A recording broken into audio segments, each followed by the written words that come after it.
Hello, Pre-Med Stars. This is Corey again. So the question is, provide some tips on personal statement and give a little example of what I said in mine. And so your personal statement, I tell people, is generally the third most important thing in your application. And so after your MCAT and your GPA, your personal statement is going to be the next best thing. And so you really want to put a lot of time and effort into your personal statement. This is something you do not want to slap together at the last minute. And this is also something that you don't want to use the undergrad or the high school approach of having intro and a conclusion. I tell people their personal statement has to be all body paragraphs. You really have no time to waste. It's not something where you're kind of building up and you're wasting a lot of sentences, because in your personal statement, you usually only get like a page and a half.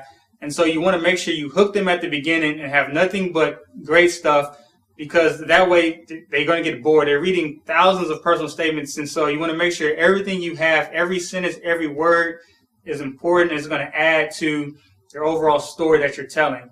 And so that'll be the next thing. Make sure when you are doing your personal statement, make sure that you're telling a story, and you want to make sure that you're hitting key points. And so every personal statement has to have why you wouldn't become a doctor. I believe the prompt is going to be, what is the reason why you became a doctor?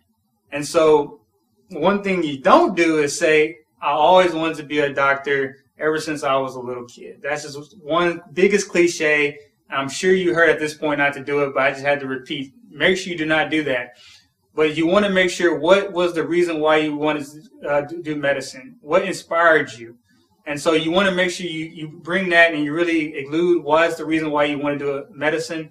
And you also want to talk about, personal experiences of how you've been involved.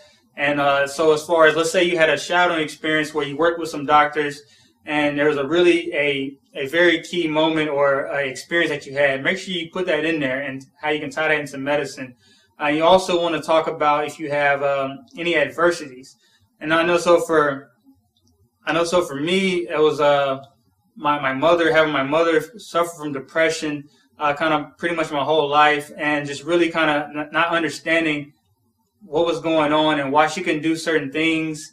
And that was just kind of really big for me. And then also my sister having 2 open heart surgeries as a little kid, and just being really sick when she was young. And so those are kind of the key things that kind of motivated me to do medicine.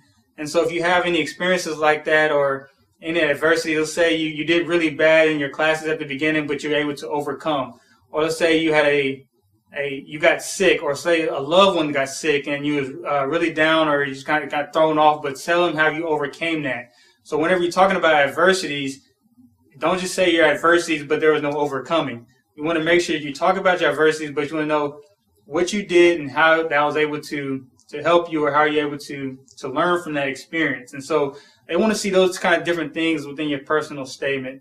And so having that in your personal statement and just really telling a story and kind of really just having every word, every sentence really contribute and just show kind of what can you do and how can you be different, and what you're going to bring to the medical school class is what they want to see in their medical students. And if you do that, you'll have a great chance of getting in, and that will overall add to your application for medical school.